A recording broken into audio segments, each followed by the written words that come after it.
Hi everybody, Cher here with you. Welcome to my channel. So today, as promised, I am going to put together a Halloween fairy garden. I don't believe I've actually ever done a Halloween indoor fairy garden before. I've done them outside, but normally I have a different kind of a scene sitting here on my kitchen counter. So I'm really excited actually to put together something a little bit more Halloween themed. So what I've done is I've just taken a galvanized tub container here that I had. I lined it with some burlap and I just kind of trimmed the edges and just sort of glued a few spots down here along right around the outside here. And then I also lined it with some like a really heavy duty garbage bag, and then just cut that down and filled it with soil, potting soil. And I have one real little plant here that I planted.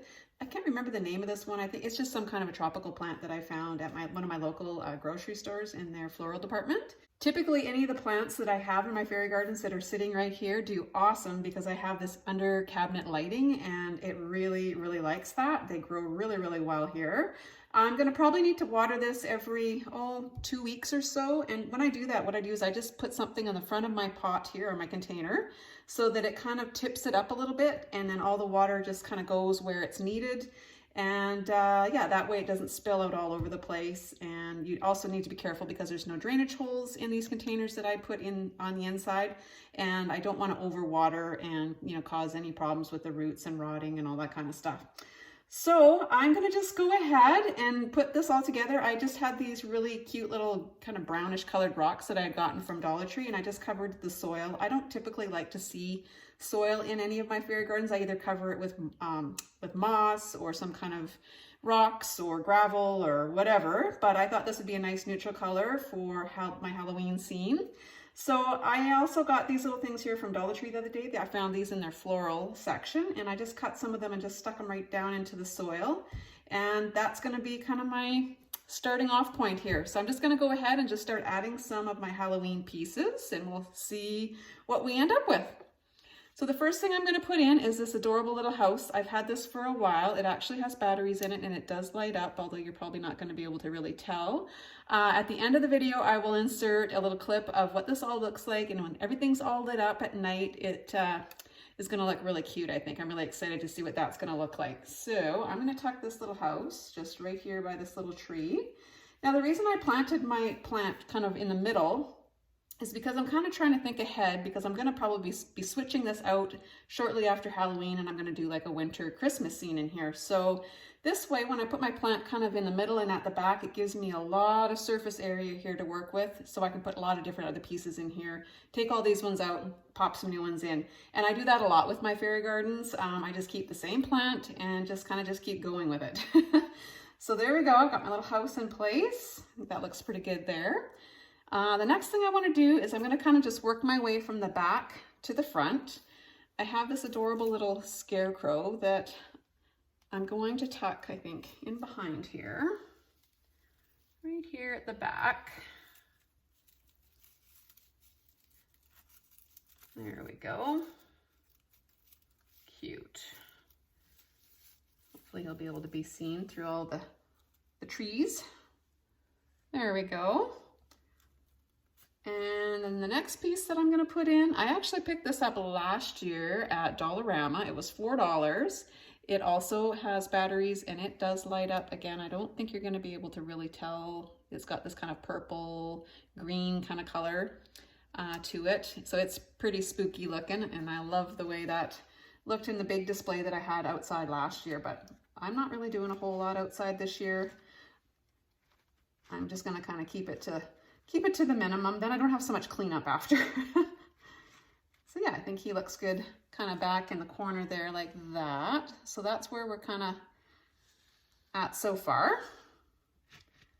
And I do have this little welcome mat. I made this out of a little Jenga block, and then I just used some paint and painted the welcome words on there. I'll put that right in front of my little door. And what else? I think I'm going to tuck this little skeleton guy. He actually lost part of his arm, which I guess kind of makes him a little bit even more scary. So I'm going to just tuck him kind of back here, I think. Get him to sit up. There we go. Now this next piece I purchased at Michael's. This is one of a new addition to my collection here, and I just thought she was so cute. I had to have her. I got in on one of their sales. I can't remember if I used a coupon or if it was like one of their buy one get one half off. But anyway, that's my secret to shopping at Michael's. Never ever pay full price for anything. Make sure you get in on a deal or have a coupon or something. Anyway, I think she was just so darn cute. I had to have her. So I'm gonna put her right here in the front so she can be seen really, really well. And this was also another new purchase from Michael's this year. I saw this little gal and I thought she was so cute. And again, had to have her for my collection. And that's what I do. I just add 1 or 2 pieces every year. If you also watch for end of season sales, sometimes you can pick things up that way as well. And then they're not so expensive. And then you can just kind of just slowly over time grow your collection, which is exactly what I've been doing. Now, every fairy garden that I do seems to always have to have a red truck. And I've had this one for a while. It shows up in a lot of my fairy gardens, especially at Christmas time. And I just have some of these little homemade pumpkins that I made out of clay. I'm just going to put them in the back of the truck, and I'm going to tuck this right near the front here as well. There we go. Now, I think this little tree needs something, and I have this little hanging swing. I'm just going to tuck that right here. It looks like a perfect place, right on the little tree here, the spooky tree. These next 2 little guys I actually lucked out, and I found these at Valley Village a couple of years ago, and I just think they are so adorable. And I'm going to put these little guys over by the scary tree. Just tuck them right in here. Cute.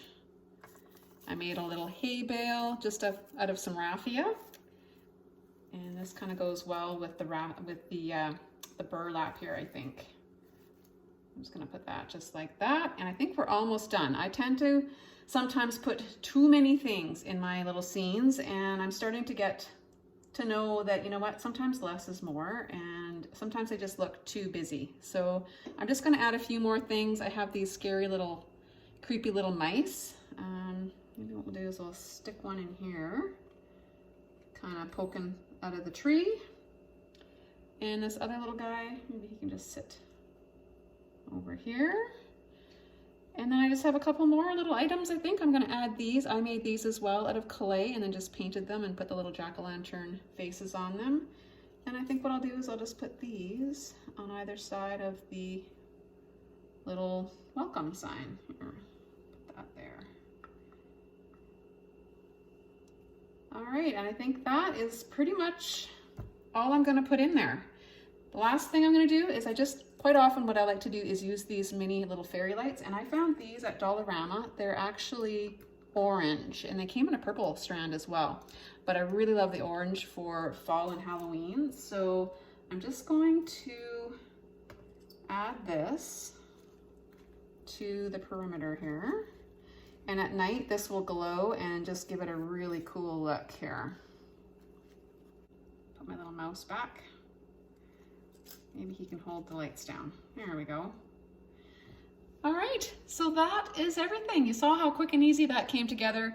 Of course, I already had the plant. I already did the hardest part and the messiest part. I did that beforehand just because it just saved me a little bit of time, and I didn't want this video to be too long, but it's really super easy. And I have other videos where I've showed you guys how to plant. This time I thought I wouldn't do any flowering ones. I just thought that this just looked like a nice little tree, and it looks awesome. I think it kind of fills that area in really, really well. And yeah, I will definitely be enjoying this for the next couple of weeks, and I hope you guys have enjoyed it. Hopefully I've inspired you to maybe put together your own little Halloween-y fairy garden, mini garden, whatever you want to call it. And until next time, I'll catch you on the next one, guys. Bye for now.